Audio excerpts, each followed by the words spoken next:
NBC investigative correspondent Ronan Farrow is here with a closer look at the challenges of containing America's nuclear waste. Ronan, good morning. Good morning, guys. Good to see you. So for this story, we headed to a facility experts have called the most toxic place in America and an underground Chernobyl waiting to happen. The federal government is spending $2 billion taxpayer dollars a year to contain deadly waste left behind from the production of nuclear weapons.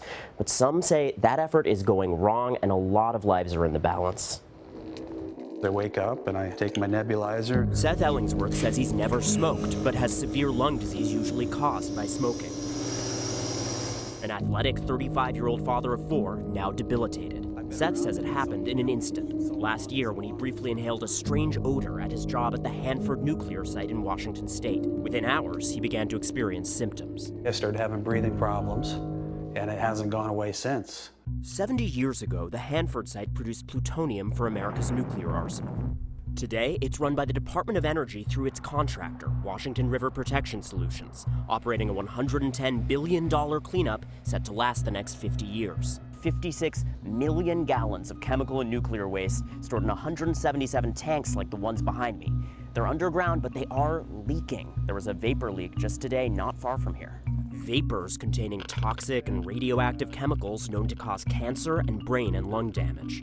This year alone, 61 workers have been exposed. I've evaluated 29 people at Hanford. Symptoms have ranged from respiratory to cognitive. Some of the worst cases of dementia that I've seen in young people, more likely than not, I think it's caused by the exposure they had at Hanford.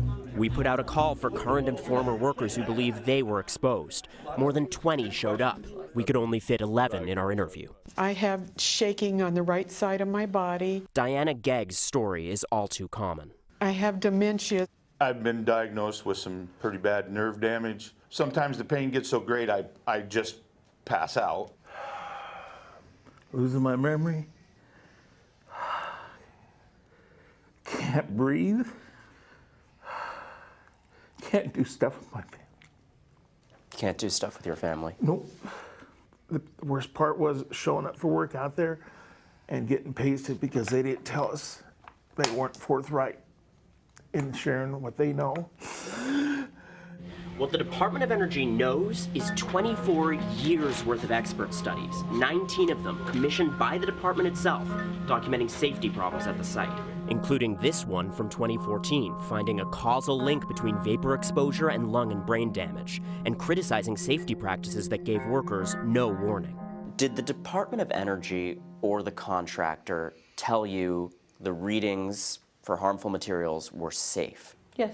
Over and over, we're told daily that it's safe. There's nothing to worry about. How does it make you feel that they told you it was safe? They're a bunch of liars. Many of the reports recommend workers wear air tanks like firefighters, but for years that wasn't required. How often was it up to you to decide whether you were wearing full protective gear? Almost never. They wouldn't let you have it. The Hanford Challenge, a local watchdog group, says that at least 3 deaths have a documented link to exposure at Hanford. Some Washington state officials are now intervening. The federal government has known about it, and the fact that they've not done anything so far is an absolute scandal. Lieutenant Governor Cyrus Habib has pledged to investigate. When you think about the risk, not only to workers, but also to our water supply, it's like a Stephen King novel, and this is something I think everyone in the country should be thinking about. They've known for decades. It's been going on year after year, report after report. Attorney General Bob Ferguson is taking an even more unusual step, suing the federal government. Why haven't they acted? To me, it's unforgivable. And to be candid, they have to live with themselves on that. I ask the question all the time, how many more workers have to get sick at Hanford before they do something about it? How many? That's my question. Please ask them. I really want to know. We headed to Hanford to do just that.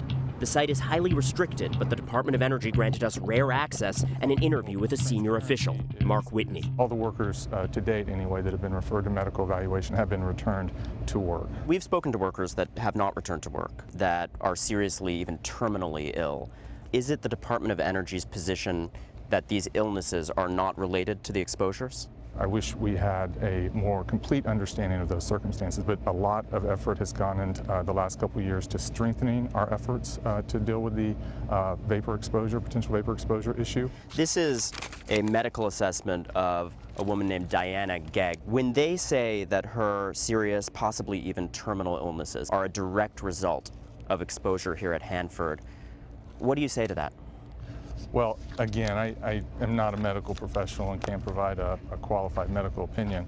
Whitney says this year the Department of Energy invested $50 million in air monitoring. Want to step up here? I asked one subcontractor testing the air next to a set of tanks what readings he was getting. I'm sorry, but I'm not allowed to discuss. You're not allowed to say what's in the air?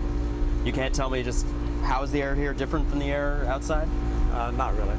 Whitney told me the department's measurements have always been within occupational exposure limits. We have documents showing internal readings by the Department of Energy.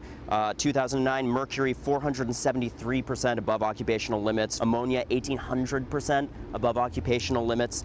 Why were workers not told? I'm not aware of what workers were told or were not, or those readings. Potentially those measurements were taken at the top of a 20 or 40 foot stack where workers would not be. But the department's own study found workers at that distance are at risk. It's about money. It costs money to keep them safer. King 5 chief investigative reporter Susanna Frame says the danger goes beyond the workers, like the risk that a tank could explode and contaminate a large area raised by a government nuclear board. If you care about people that are doing the work of this country that is needed so that we don't have a nuclear disaster, you should care about Hanford. Nobody wants to hear us. They just want to scoop it under the rug. Our lives don't matter. Our health does not matter. We are simply a business decision. The worst thing that bothers me is that there's still people out there that are walking around taking these exposures. So the contractor running this site did reach an agreement with unions to provide air tanks to all workers for now. But experts say that doesn't solve the broader problems. It's impossible to know exactly how many people have gotten sick or died as a result of exposure at Hanford, but we do know the U.S. Department of Labor has put that number at around 11,000. 11,000, you guys. She said it's all about money. What kind of money is it going to take to make that place safe as they continue to try to clean it up? It slows down work to have them wearing heavy protective gear. And expert after expert tells me that's something that the contractor just doesn't want to do here. The hope is that as a result of this lawsuit, as a result of the attention we're giving this today, there'll be some permanent fixes to the safety problems here. And always that fear of an accident. Yeah. A large area could be affected by this. If this is how they're treating the workers, a lot of people are asking, what's the threat to the rest of us? Ronan, good story. Thank you for bringing it to us. Appreciate it.